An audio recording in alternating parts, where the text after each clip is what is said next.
Congresswoman Jackie Speier is pushing legislation to bring changes to Congress, saying some members are guilty of sexual harassment. ABC 7 News reporter Carolyn Tyler joins us now from the newsroom with more on this. Carolyn.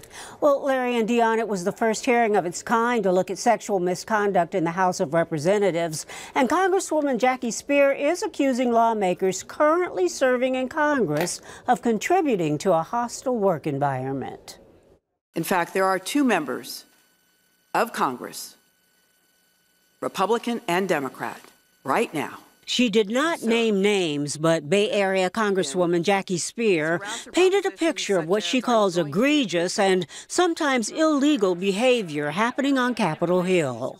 These harasser propositions such as, are you going to be a good girl, to perpetrators exposing their genitals, to victims having their private parts grabbed on the House floor.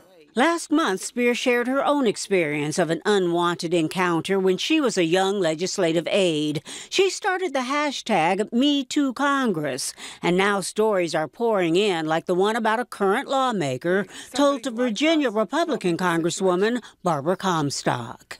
This member asked a staffer to bring them over some materials to their residence, and the young staffer, as a young woman, went there and was greeted with a member in a towel. It was a male, who then invited her in. At that point, he decided to expose himself.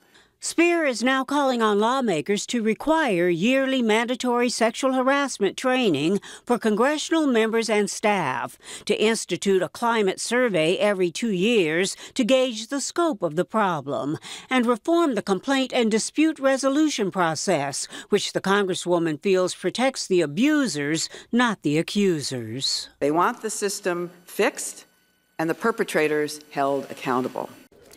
After the hearing, House Speaker Paul Ryan announced he will adopt mandatory anti-harassment training for lawmakers and staff, saying harassment has no place in Congress. In the newsroom, Carolyn Tyler, ABC 7 News.